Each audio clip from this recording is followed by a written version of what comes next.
खामोश वाकयात में नए आने वाले दोस्तों से गुजारिश है कि चैनल को जरूर सब्सक्राइब करें और बेल आइकन पर जरूर क्लिक करें ताकि हर नई आने वाली वीडियो का नोटिफिकेशन आपको बर वक्त मिल सके। तो चलते हैं आज के एपिसोड की जानिब। ये सुबह का वक्त था, सूरज तुलू होने में कुछ देर बाकी थी मगर मशरिक की जानिब सुर्खी नमूदार होने लगी थी। शहर की ये दरमियानी दर्जे की कॉलोनी सूरज की पहली किरणों की मुंतजिर थी। पुख्ता गली बिल्कुल सुनसान थी।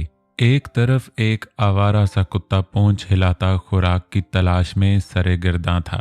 बेशतर दरवाजे बंद थे और सुबह की गहमा गहमी शुरू नहीं हुई थी। नीले रंग का एक आहनी दरवाजा खुला और एक तनोमंद आदमी बाइक को थामे बाहर आया और उस पे बैठ के उसे स्टार्ट किया। बाइक का शोर गूंजा और इर्द गिर्द का पुरसकून माहौल मुतासिर होने लगा। वो आदमी बाइक स्टार्ट करके अंदर की तरफ देखता रहा जैसे किसी का मुंतजिर हो। साथ ही साथ उचटती हुई सी निगाह कलाई पे बंदी घड़ी पे भी डाल रहा था। अंदाज में उजलत नमाया थी। उसने पैंट कोट पहन रखा था और एक बैग उसके कंधे पे तिरछा पड़ा हुआ था। उम्र 30 से ज्यादा नहीं लगती थी। अंदर की तरफ देखते हुए उसने कुछ कहा और झुंझलाकर एक हाथ हॉर्न पे रखा।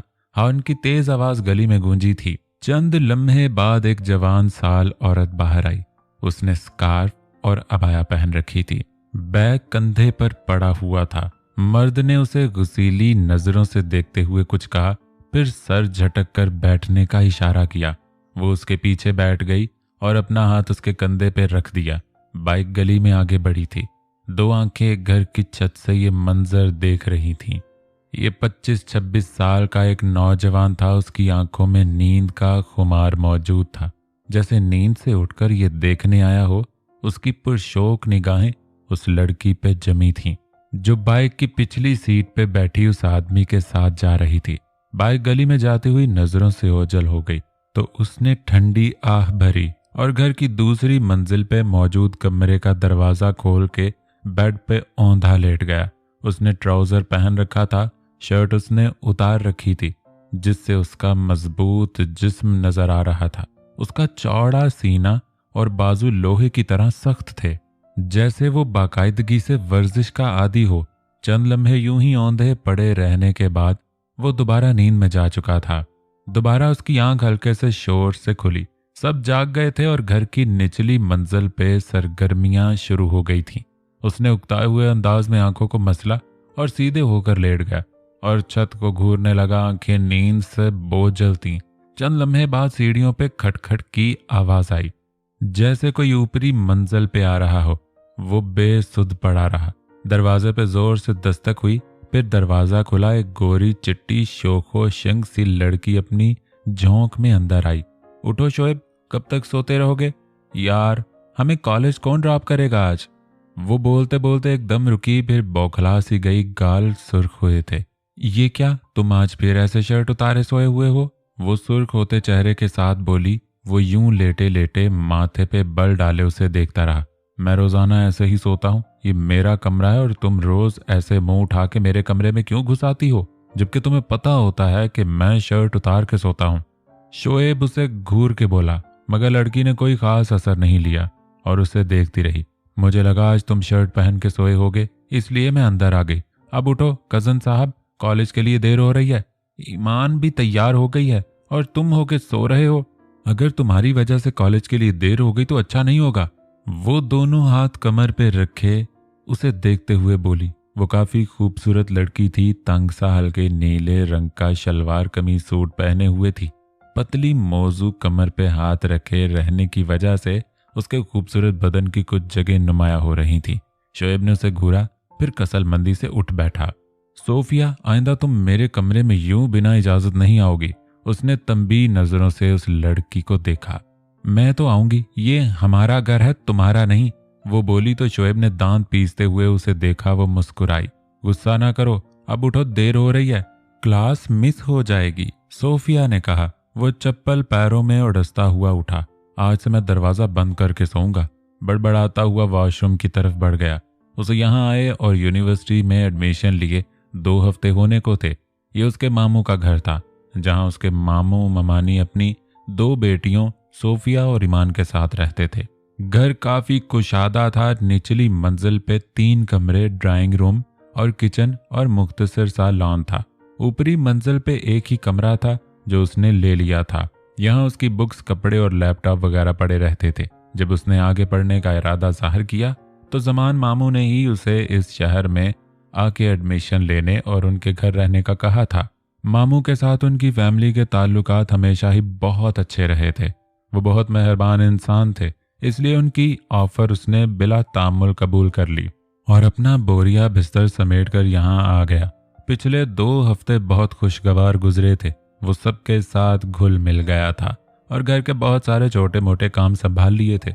ममानी सादा सी इंसान थी और हमेशा शफकत से पेश आती थी। ईमान FSC कर रही थी और कम गोसी थी और ममानी पे गई थी। सोफिया डिग्री कॉलेज से BSc कर रही थी और शोएब को उसे समझने में मुश्किल हो रही थी।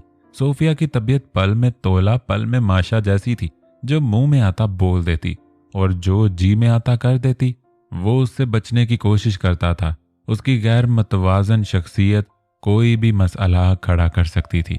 वो कपड़े बदल कर बाहर आया तो सोफिया जा चुकी थी। उसने जूते पहने कद आदम शीशे के सामने खड़े होकर अपना मुआयना किया, बालों को सलीके से सेट किया और दरवाज़ा खोलकर बाहर आया और नीचे जाती सीढ़ियों को थामकर नीचे उतरने लगा। एक लम्हे के लिए उसकी निगाहें पड़ोस में बने उस मकान की तरफ गईं, जहां एक आफत की पर काला अपने शौहर के साथ रहती थी, जिसे देखना उसके रोज का मामूल बन चुका था। वो सीढ़ियां उतरता नीचे चला गया।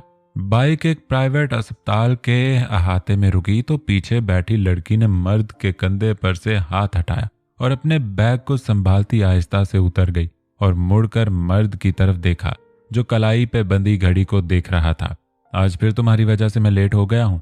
दुनिया की सुस्त तरीन औरत हो तुम। टाइम देखने के बाद उसने लड़की को गसीली नजरों से देखते हुए कहा तो लड़की के चेहरे पे दुनिया जहां की खजालत सिमट आई। इतनी भी देर नहीं हुई अनवर, अभी तो 8 हुए हैं। उसने हकला के तोजी पेश करने की कोशिश की, मगर मर्द के माथे पे पड़े बलों में इजाफा हुआ था। जब तक मैं ऑफिस पहुंचूंगा तब तक 8:30 हो जाएंगे जाहल औरत, उसने दबी दबी कराहट से कहा। उसकी कदरे सांवली पेशानी पे रगें उभर आई थीं। लड़की शर्मसार सी खड़ी रही। मर्द के मुकाबले में वो खासी खूबसूरत थी। इन दोनों की जोड़ी कदरे गैर मुतवाजन थी। अब खड़ी मेरा मुंह क्या देख रही हो? दफा हो जाओ। 4 बजे आऊंगा मैं। तुम मुझे यहाँ तैयार खड़ी मिलनी चाहिए हो। अगर यहाँ ना हुई तो मैं चला जाऊंगा, तुम फिर घर खुद ही आना, उसने दरिश्ती और कदरे हकारत से कहा और मोटरसाइकिल आगे बढ़ा ले गया। वो चंद लम्हे वहां खड़ी रही, फिर दिल की कदूरत पे सब्र के फाहे रखती बोझल कदमों से अंदर की तरफ बढ़ी। उसकी शादी को 5 साल हो चुके थे और वह 3 बच्चों की मां बन गई थी, मगर अनवर का रवैया शुरू दिन से ऐसा था और अब तक ना बदला था। कई बार मां बनने के बावजूद उसकी जिस्मानी साख्त में ज्यादा तब्दीली रोनुमा नहीं हुई थी। जिस्म कदरे फर भी माइल हो गया था, मगर अब भी बेहद दिलकश था। गाल कदरे भरे भरे थे। वो दरमियाने कद और दिलकश कदोखाल की एक सेहतमंद और भरपूर औरत थी। उसे औरत के बजाय लड़की कहना ज्यादा बेहतर होता। उम्र 30 से कम थी। अनवर उन मर्दों में से था जो खुद को हर लिहाज से बालातर और औरत को पैर की जूती समझते हैं। वो अनवर से ज्यादा तालीम याफ्ता थी और ज्यादा खूबसूरत भी। शायद ये बात अनवर की मर्दाना अना को ठेस पहुंचाती थी। वो उसे अल्फाज से कचोके लगाने से कभी बाज ना आता था। उसके तज़हीक करके शायद उसकी अना को तस्कीन मिलती थी। कुर्बत के लम्हात में भी उसका रवैया ऐसा ही रहता था। वो कभी उसके कुर्ब से लुत्फ अंदोज ना हो सकी थी। हमेशा कराहत का एहसास जागता था। ऐसा लगता था जैसे वो कोई फर्ज अदा कर रही हो जिसमें उसकी मर्जी का कोई अमल दखल ना हो। वो मुतवाजन चाल चलती अंदर आई। उसे उस अस्पताल में जॉब शुरू किए 4 साल होने को थे। इससे पहले वो एक और अस्पताल में थी। अंदर इक्का दुक्का लोग मौजूद थे। अभी मरीजों और उनके लवाहकीन का रश नहीं बना था। वो अपने पोर्शन की तरफ बढ़ी जहां वो काम करती थी। अस्सलाम वालेकुम रेहाना, सामने से आती एक नर्स ने उसे मुखातिब किया था। उसने एक फीकी सी मुस्कुराहट से उसके सलाम का जवाब दिया और खैर खैरियत दरियाफ्त करने के बाद आगे बढ़ गई। यह अस्पताल काफी बड़ा था। उसके कई हिस्से और वार्ड थे। एक तरफ डिस्पेंसरी थी जहां वो काम करती थी। अद्वियात का हिसाब किताब और तकसीम उसके जिम्मा थी। वहां उसकी और कोलीग्स भी काम करती थी, मगर वो इनके हेड थी। अपने हिस्से में आकर उसने दरवाजा खुलवाया। ये काफी बड़ा हाल था, जिसके एक तरफ कई मेजें पड़ी थीं, जिनके पीछे कुर्सियां मौजूद थीं। दूसरी तरफ अद्वियात के रैक्स थे और कई फ्रीजर पड़े थे, जिनमें इंजेक्शंस को महफूज किया गया था। इस हिस्से के सामने एक काउंटर बना था, जिसपे लोगों से पर्ची वसूल की जाती थी और अद्वियात तकसीम की जाती थी। वो एक टेबल की तरफ आई और कंधे पे पड़ा बैग मेज पे रखकर मेज के उकब में कुर्सी खींचकर बैठ गई। सुबह ही सुबह उसका मूड बहुत खराब हो गया था। अनवर की कड़वी कसेली बातों ने तबीयत बदमजा कर दी थी। वो बुझे दिल से टेबल के ऊपरी पड़ी फाइलें उठा के देखने लगी। 12 बजने लगे थे। उसके कोलीग्स अतिया और जाकर भी आ चुके थे। अस्पताल में रश बन चुका था। अतिया उसके करीब ही दूसरे टेबल पे बैठी फाइल पे झुकी उस पे रीडिंग्स लिख रही थी, जबकि जाकर दूसरी तरफ काउंटर के पीछे खड़ा मुख्तलिफ अद्वियात एक ट्रे में रख रहा था, जो मुख्तलिफ वार्ड्स में भिजवानी थी। एक्सक्यूज मी, बात सुने। एक मर्दाना आवाज उसके कानों से टकराई तो उसने चौंक के सर उठाया। सामने ही 25-26 साल का एक लड़का टेबल के ऊपर हाथ रखकर हल्का सा झुका उसे देख रहा था। जी फरमाइए, रेहाना ने शाइस्तगी से कहा और हाथ में पकड़ा पेन टेबल पर रखकर उसकी तरफ मतवज्जा हुई, जो उसे यक टिक देखे जा रहा था। जी ये मेडिसिन चाहिए। उसने हाथ में पकड़ी एक पर्ची रेहाना की तरफ बढ़ाई, जिसे उसने थाम लिया और गौर से उस लड़के को देखा जो टी शर्ट पहने हुए था। कसरती बाजू हाफ स्लीव से झांक रहे थे और वो रेहाना को घूरे जा रहा था। उसका दिल किया उससे पूछे कि इतना घूर क्यों रहे हो, मगर फिर वो चौंक गई। उसे लगा शायद वो उस लड़के को कहीं देख चुकी है, मगर कहाँ ये याद नहीं आया। जरा सी उलझी, फिर पर्ची पे निगाह डाली। ये दवाएं स्टॉक में मौजूद थीं। उसने जाकर की तरफ देखा, वो काउंटर पे मौजूद नहीं था। शायद कोई दवा लेके किसी वार्डरोब की तरफ गया था। आप यहाँ बैठो, कुछ देर में काउंटर मैन वापस आएगा, फिर आपको दवा मिल जाएगी, उसने लड़के से मुखातिब होकर कहा, जो अभी तक उसे देखे जा रहा था। रेहाना के दिल में इससे पहले देखे हुए होने का एहसास शदीद हुआ था। मुझे जल्दी जाना है, प्लीज आप मुझे मेडिसिन दे दें ताकि मैं जाऊं। ओके। चंद लम्हे तजब्जुब में रहने के बाद वो उठी और टेबल के पीछे से निकलकर काउंटर की तरफ बढ़ी। वो उसके पीछे आया। मैं दे देती हूँ अगर आपको इतनी ही जल्दी है तो, वो बोली और रैक्स की तरफ बढ़ी। बहुत मेहरबानी होगी आपकी, वो बोला था। रेहाना उसकी तरफ पुश्त किए उसकी मतलूबा दवाएं तलाश कर रही थी और उसकी निगाहें अपनी पुश्त पे महसूस कर रही थी। अचानक से वो चौंकी और उसकी तरफ मुड़ी। वो उसे ही देख रहा था। उसे याद आ गया था कि वो कौन था। तुम जमान साहब के मेहमान हो ना? उसने तस्दीक तलब नजरों से उसकी तरफ देखा। उसने हल्का सा सर हिलाया था। रेहाना ने लंबी सांस ली। शायद आते जाते में वो उसे कहीं देख चुकी थी। क्या लगते हो तुम उनके? उसने उसकी दवाएं एक शापर में डालते हुए सिरसरी अंदाज में कहा। मेरे मामू हैं वो, मैं उनके घर रहता हूँ, पढ़ता भी हूँ, उसने बताया। तो रेहाना ने सर हिला दिया और मुस्कुराई। काफी खूबरू लड़का था, शायद उम्र में उससे चंद साल छोटा ही होगा। और ये दवाएं किसके लिए ले जा रहे हो? रेहाना ने दवाओं के पैकेट की तरफ इशारा करके दिलचस्पी से उसे देखा। ये ममानी के लिए हैं, उन्हें जोड़ों में दर्द रहता है। वो पॉकेट से वॉलेट निकालकर अदायगी करने लगा।